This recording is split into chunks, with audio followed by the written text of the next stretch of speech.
शुभकामनाओं के साथ मैं शिखा फैरोजा आप सभी का टीवी 24 पे स्वागत करती हूँ। दिवाली जो कि एक बहुत बड़ा पर्व है, इस दिन माँ लक्ष्मी और गणेश भगवान की पूजा करी जाती है।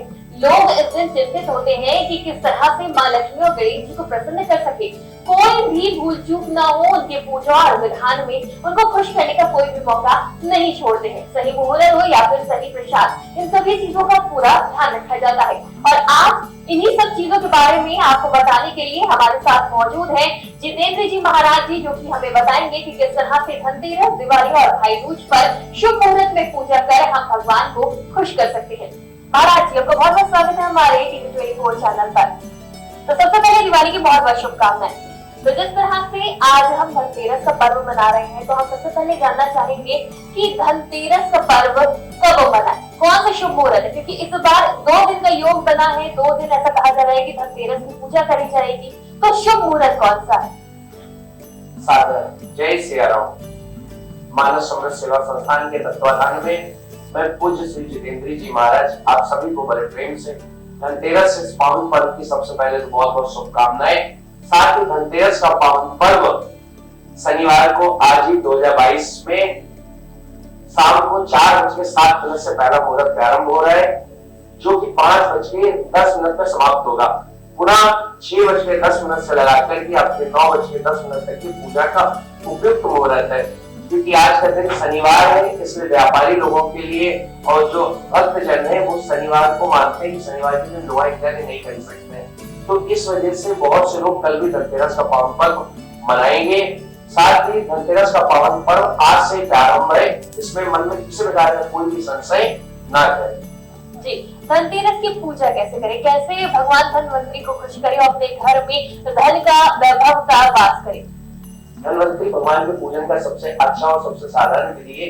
यदि हो सके तो भगवान की प्रतिमा अगर मिल जाए आप सभी लोगों को तो घर में स्थापित करें। यदि प्रतिमा नहीं है किसी के पास में, वो बड़े प्रेम से सुपारी पे कलावे को लपेट करके उसे धनवंतरी के स्थान पे मान करके उसी के साथ में भगवान की गणेश जी, लक्ष्मी जी, धनवंतरी जी, कुबेर जी की मूर्ति स्थापित करके विधि पूर्वक पंचोपचार पूजन करें।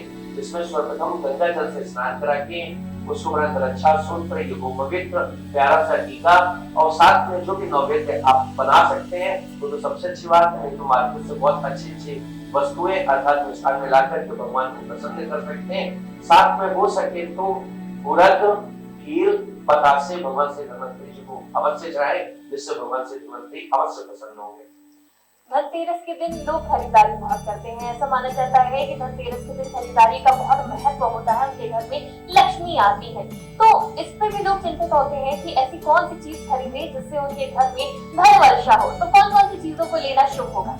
आज तो सबसे अच्छी बात मैं करूंगा धनतेरस के पावन पर्व है, जिसमें सर्वप्रथम तो पहले के समय में लोग स्टील के बर्तन, चांदी के सिक्के, सोने के आभूषण इत्यादि खरीदते थे। इन सबके साथ में आज प्रथम तो शनिवार का दिन है, तो शनिवार को यदि संभव हो सके तो आज विषम संख्या में कम से कम 5 झाड़ू अवश्य अपने घर में लाएं। साथ में हरी धनिया, हरा मूंग अवश्य लेकर के आए। और साथ में क्योंकि भगवान की पूजा सभी अपने घर में बहुत अच्छे तरीके से करते हैं, तो स्टील के बर्तन, आभूषण इत्यादि के साथ में यदि संभव हो सके कि नाना प्रकार की वस्तुओं के साथ में लोग भगवान की पूजा तो विभिन्न प्रकार से करते हैं, लेकिन सबसे बड़ी बात है उन्हें किस स्टील का, जैसे हम लोग मसालदानी का प्रयोग करते हैं, वो मसालदानी अवश्य खरीद के लाए। उस मसालदानी में भगवान के लिए रोली, चंदन, कलावा, धूपबत्ती इत्यादि उसी मसालदानी में अच्छे से प्रयोग करें, जिससे भगवान की पूजा का शुद्ध रहेगा, साफ रहेगा और हमें पूजा कुछ समय पे पूजा की समस्त सामग्री हमको मिलती रहे। तो कोशिश करें आज के दिन सब कुछ खरीदने के बाद जो वस्तु है उसका एक मसालदानी अवश्य खरीद करके लाएं।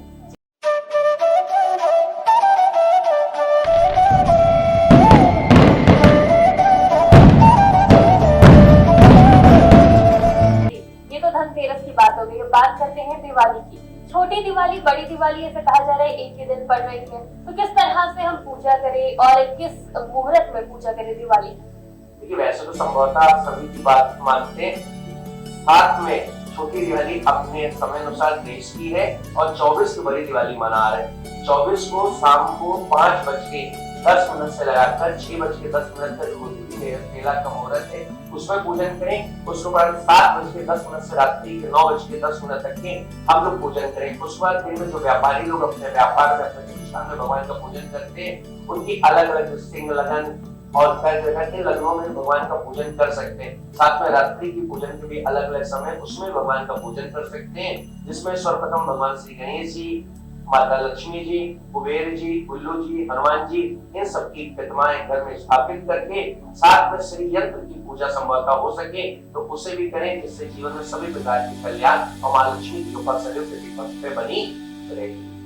जी, पूजन के बारे में तो आपने बता दिया, लेकिन पूजा में कौन कौन सी सामग्री होनी चाहिए जिससे मां लक्ष्मी को खुश कर सके, इसके बारे में भी बता दीजिए।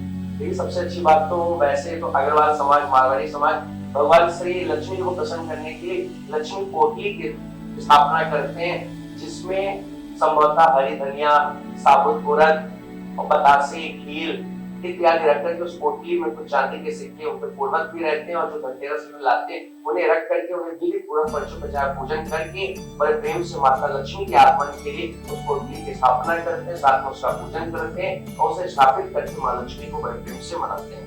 जी, दिवाली की पूजा के बारे में तो जान दिया, लेकिन कई लोग ऐसे भी होते हैं जो सोचते हैं कि सुबह से ही दिवाली मनाना शुरू कर दे, सुबह से ही अच्छे अच्छे काम करें, भगवान को प्रसन्न करें। तो सुबह कैसी होनी चाहिए, शुरुआत कैसी होनी चाहिए दिवाली के दिन? दीपावली की सबसे अच्छी बात शुरुआत की आपने मुझसे कही, प्रातःकालीन उठ करके मां लक्ष्मी का स्मरण करके और सबसे पहला जो मुख्य द्वार है उसे प्रातःकालीन की भोर के सूर्य उदय के साथ में बोलना चाहिए। आजकल तो यद्यपि सभी लोग सोच के जगने में कम से कम 10 बजा देते हैं, लेकिन उस दिन कोशिश करें कि मां लक्ष्मी का आगमन हो, इसलिए प्रातःकालीन ब्रह्म मुहूर्त में जग करके सर्वप्रथम अपने मुख्य द्वार को खोल करके मां लक्ष्मी के आगमन के लिए मां लक्ष्मी का अपने स्थान से कामना करें कि वहां आए, और फिर स्नान ध्यान बंधन करके अच्छे अच्छे नए वस्त्र धारण करके सुबह से मां लक्ष्मी के लिए घर के मुख्य द्वार पे बंधनवार लगाना, घर के मुख्य द्वार पे दोनों साइडों में 9 इंची का स्वास्तिक बनाना, साथ में संभव हो सके तो महालक्ष्मी के चरण पादुका को बनाना, रंगोली तैयार बनाकर मां का आगमन किसी सकारात्मक ऊर्जा का विस्तार होगा, जिससे महालक्ष्मी प्रसन्न होंगे और साथ में आपको भी सकारात्मक ऊर्जा का विस्तार सदैव मिलता रहेगा। रंगोली का दिवाली में क्या महत्व होता है?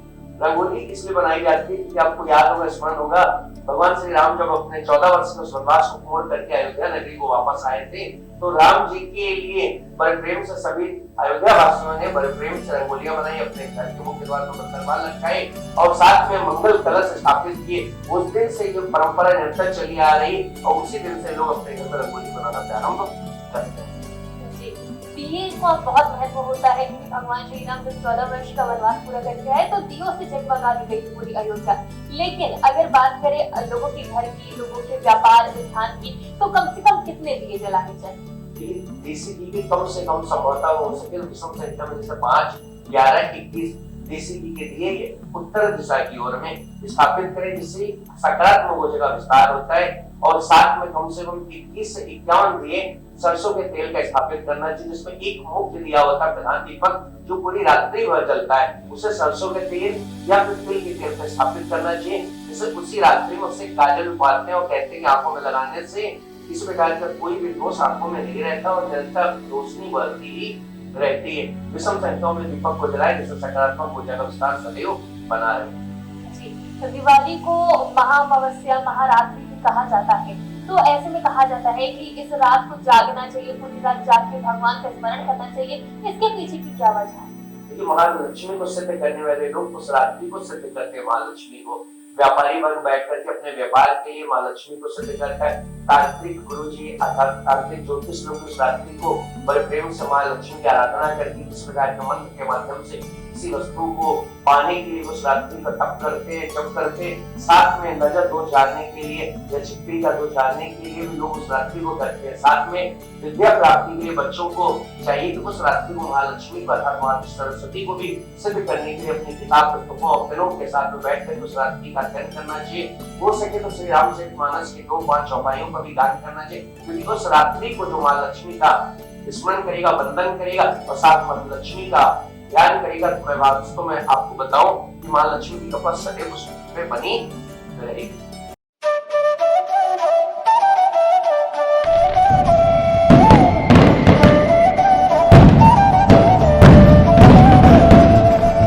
दिवाली के बारे में तो बात कर लिया, अब इसके दूसरे दिन आता है गोवर्धन पूजा। गोवर्धन पूजा के बारे में जानना चाहेंगे, किस प्रकार पूजा करनी चाहिए?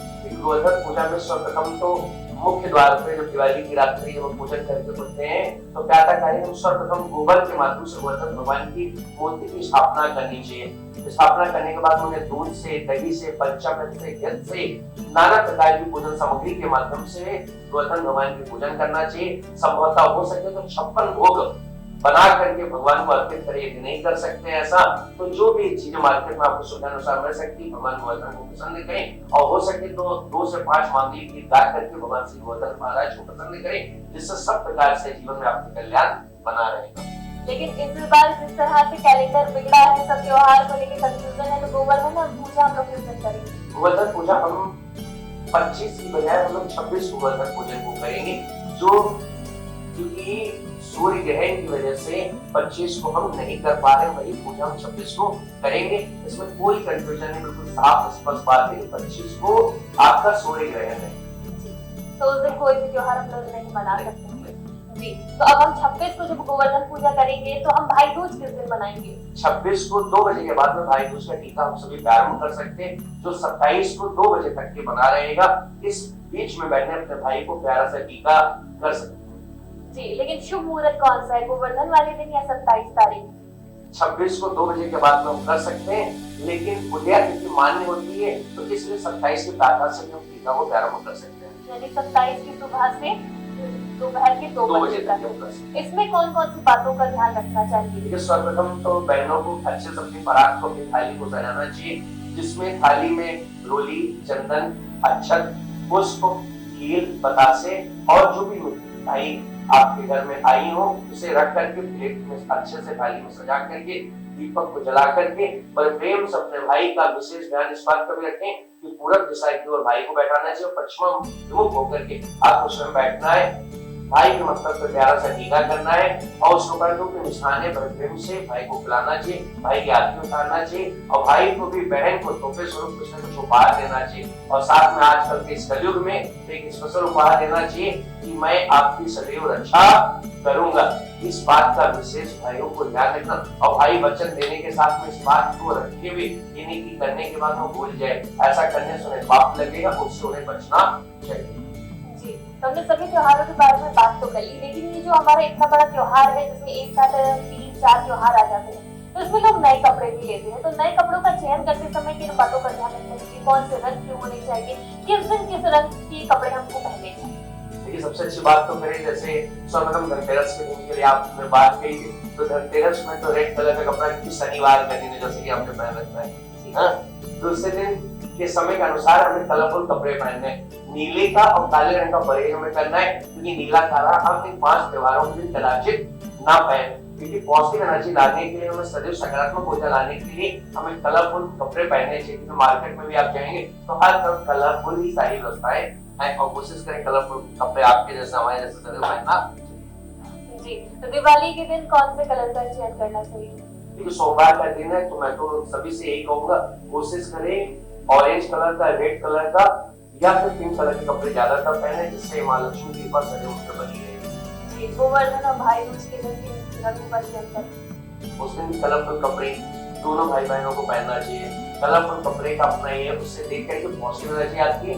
एक अच्छे कपड़े को एक अच्छी स्पेशल खुशहाली, जैसे आप अयोध्या को सजाया जो इस बार तो मैं अयोध्या की बात आपसे कहूँ कि अयोध्या में फर्स्ट टाइम पहली बार दीप उत्सव के साथ में माननीय प्रधानमंत्री जी पधार रहे हैं, वो एक स्पेशल कार्यक्रम होगा और वो दीपावली का पावन पर्व देखने वाला होगा। तो आप सभी लोग भी भाव के साथ में दर्शन करें और आप को प्राप्त करें।